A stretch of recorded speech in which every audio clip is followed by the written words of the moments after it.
Hey, what's up, everybody? BDO 44 coming at you in another video. Alright, so I'm sitting here brainstorming as my brain often does, and I'm trying to figure out how we can win, how the Lakers can put themselves in a position to have a winning championship caliber squad this upcoming season.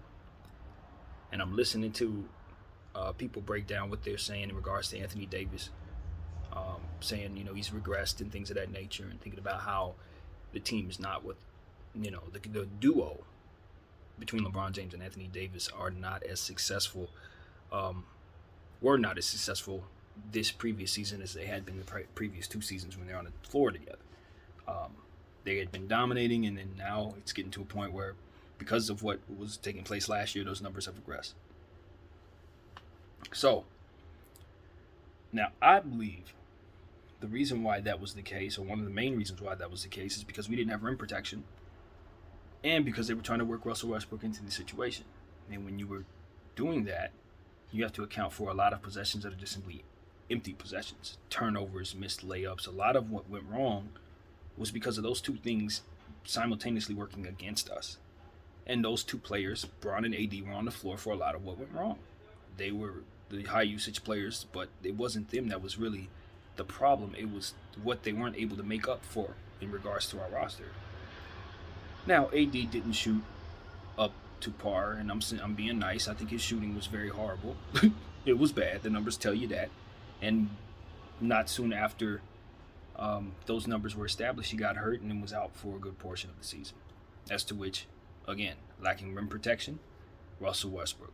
So we had a lot of problems, man, and it wasn't just as simple as saying that duo has regressed. However, the duo has regressed.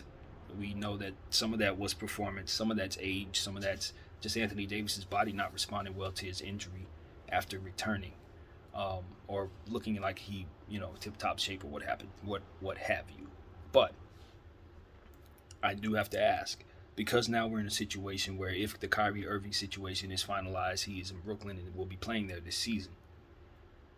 Russell Westbrook has opted in, and if we can't make a trade that we are happy with, and if Genie doesn't want to make the contract go away this season so we can have that cap space, then we're going to be having him to start the season. We're going to have Anthony Davis start the season, and I believe we may have some of the same problems we had last year, putting the team on the floor that can not have AD and Bron look effectively lesser than what they're supposed to be. It's hard to say if you still believe, for myself, if I still believe in AD and Bron together as a core with these problems in place. Because truth of the matter is, I don't. I believe if you build properly around them, they can win. But I look at the rest of the field, I look at teams like the New Orleans Pelicans and the Clippers, who are going to make a significant jump based on the talent acquisitions that their teams have made. And I look at us and I say, I like what it looked like we were building, but if that fell apart and we're back to square one, I don't like the other scenarios that my mind allows us to go to try to be a plan B or a plan C or a plan D. Now, that doesn't mean that Rob Pelinka doesn't have excellent plans in place for contingency purposes, but even so, I look at the field and say those plans don't look like they're very promising unless something, pops up that just I don't see there. So I then go back to the drawing board and I say, well, if what I see is all that's there, I have to rethink the core. Because if I can't get rid of Russell Westbrook for anything that'll help me, and he's going to be on this team, then I can't be so Anthony Davis reliant. I can't do it. I cannot trust that Anthony Davis is going to stay healthy. It makes more sense for me if I have Kyrie Irving on the team, because at least I know that's a certified 35 points. If he's playing and he's healthy, he can light you up. He's going to control the whole fourth quarter. If he, you know what I mean? Like, that's literally what can happen with that situation. He's a nightmare to guard. So you'll withstand a little bit. Russell Westbrook, if he doesn't bounce back and turn back into the player that we've all known him to be for 10 years, 12 years, if he's the guy that we had, he can't help us. He's a problem. And even if he's a little better than what he was last year, that's still not enough in that situation. And we got so many young players, man. So many young players. They're going to make mistakes. They're going to get outplayed and things like that. Is why your core needs to be high usage. You need Anthony Davis and LeBron James to be at their best for 48 minutes, a good portion of the time. So that's why Kyrie is so important to what it is we were trying to do. That's why Russell Westbrook being traded is so important to what needs to happen for this upcoming season. And although I do like what it looks like long term, if we just keep him and let him expire, that is, in my mind, punting this season. You can't win that way because you're too reliant upon Anthony Davis's health, in my opinion, if that's the case. And you're leaving LeBron James in a situation where, quite honestly, he's going to be asked to do too much, and he's already proven at this stage in his career that he's not going to be able to do too much. Not too much. He can do enough, but not too much. And he has to be honest about that. We have to be honest about that, and we have to know, hey, this man is in his 30s, late 30s at that. He don't have a lot of time to be wasting with experiments and failed experiments of the past and all of that stuff. Whoever fault it is, it doesn't matter. He's run out of time to be playing with his career as it pertains to throwing seasons away. I feel the same way about KD. And to another point, I kind of feel the same way about Kyrie. Russell Westbrook, I don't know, man. He has to find his game again. Truth be told, he's going to have to find his game. Because he's not playable right now. The Westbrook we had last season was not a playable basketball player for a good 75% of the time. He was not playable. And I understand nuances of basketball. I understand the importance of putting pressure on the rim. I understand the importance of what he can do for pace. I understand what it is to turn the ball over when you pass the ball a lot. I understand these concepts. They're notwithstanding, he was awful in a lot of areas. Defensively, turning the ball over, as I said. Missing shots, inefficiency from just about every place on the floor. Mid-range, layups, three-point shots, all missed opportunities for the team, man. I'm sorry. That is not something that I can separate from the reality of our circumstances as it pertains to what I envision is going to take place this season. Even if I believe in Russell and believe he's going to bounce back, why am I risking the timeline with that imbalance of circumstances? Now, I know why I would take on the risk of Kyrie, because his talent level is what I need at the value that I can actually get for him. He can be obtained, which is why I would want him. At the level he can play, it's what we need. Value in every way, shape, and form. But what we cannot do is lie to ourselves and act like a rookie coach is going to be able to turn that fit into something that looked better than what it was last year without bringing substantial defensive help and size. For which, as of right now, we haven't made those moves to get that size yet. So, do I think we can get that size? I'm hopeful. But what I'm also seeing is pieces that we want flying off the board. Before free agency even starts, we're getting left at the altar.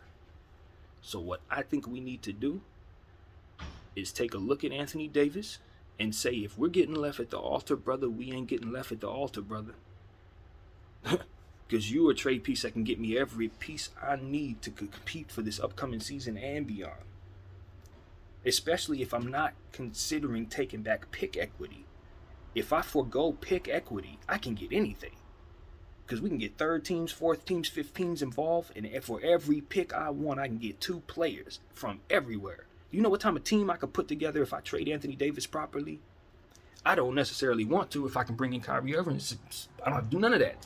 But I cannot look at Anthony Davis and say, I am risking LeBron James' season on your health, sir, if I got Russell Westbrook at $47 million and I can't get rid of him.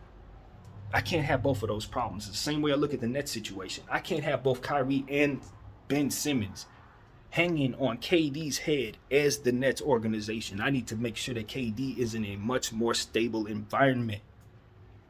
And so says to me in regards to the Lakers and LeBron James.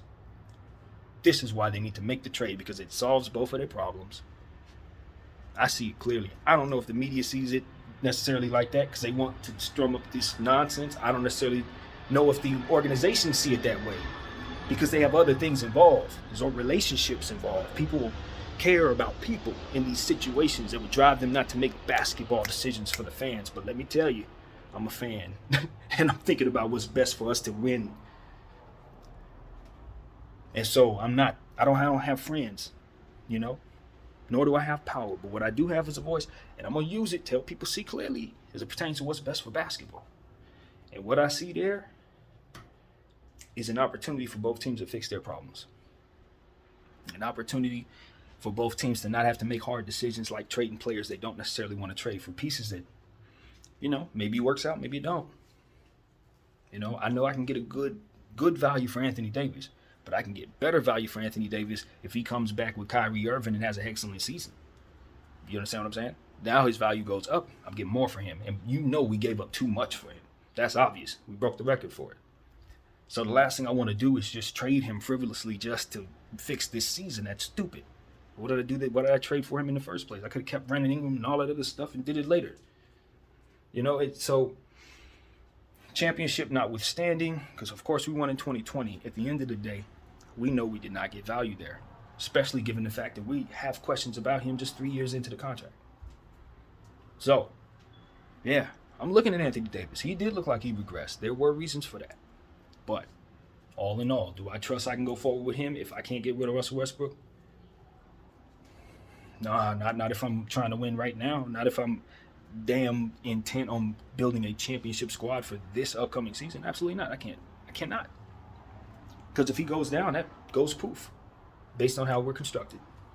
Or it looks like we're going to have to be constructed based on our building disadvantages, for which I always talk about. So that is what I see. If we can't get rid of Russell Westbrook, we got to turn our attention to trading AD. And Bron, we got to ask you, man, are you sure this is the only way you want to win with Anthony Davis? Are you sure this is the only way you can win? Because there are trade packages out there that can be constructed to get you a team that should get you in contention with this Los Angeles Lakers club, if we're able to effectively move Anthony Davis. There are ways. Just got to be very creative. It's not ideal. That's not what I want. I personally think we'd be best holding on to AD and getting Kyrie, but I don't think that's within our control. And Russell, he just opted in. He just opted in. At that $47 million price range, you bring in 360, that trio, you bring that in, you're punting the season. I'm not going to even hold you. You're punting the season. If you want Russell Westbrook on your team, you get rid of him now, you bring him back at the deadline as a buy-in candidate if for some reason he's bought out wherever he's at. That's how you do it. Then you have him on your team at a price you can afford with the pieces necessary. But you do not bring him in at 47 under no circumstances at all. Do you consider yourself win now if you do this? It's not possible. You will not be good enough, and it will be a wasted season for LeBron James. Unless you trade AD for a bunch of stuff that may make you good enough, could make you good enough if you're creative enough, but could also fall flat and not be anything at all for this particular season. So, yeah, better call Sean Marks, get his mind right. That's what I'm saying. Get that trade done. I don't care what nobody say. Get that trade done. Because I don't know what you're getting for AD. His value is not where it needs to be right now. And that is also our fault for not putting adequate size on the floor, as already said. So, it is what it is, man. Let's make good decisions, put our players in positions to succeed, and most importantly, do not put an awkward fit around LeBron James this upcoming season. My name is BDL44, and thank you all for watching. I'm out.